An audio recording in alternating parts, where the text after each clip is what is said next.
Hello hi friends नमस्कार जय जगन्नाथ। आपण माने केमती अछंती? मु तो बहुत भलरे अछि। मु भी भाबुछि आपण माने भी बहुत भलरे थिबे।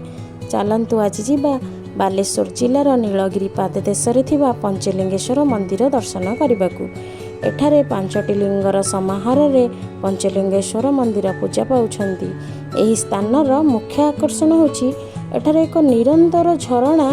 यही पांचटी लिंग उपर वर्ष सारा पानी प्रवाहित होउथाए। विश्वास करे जे जो भक्त यही पांचटी लिंग को छुई थाए तांकर सबु मनस्कामना पूर्ण होइथाए। पौराणिक कथा अनुसार माता सीता और श्रीराम लक्ष्मणों सह वनवास समय एठारे पांचटी लिंग स्थापन करथिले। एही मंदिर को जीवा पाई 320 पाहाच अवस्थित। एठारे बहुत सुंदर सुंदर दृश्य मध्य देखिबाकू मिले। आमे मध्य जाइथिलु मो स्वामी मोर छोट नणंद आमे मध्य एही पांचटी लिंग को छुई दर्शन लाभ कलु। चलंतु मो सह जिबे पंचलिंगेश्वर बुलिबाकू।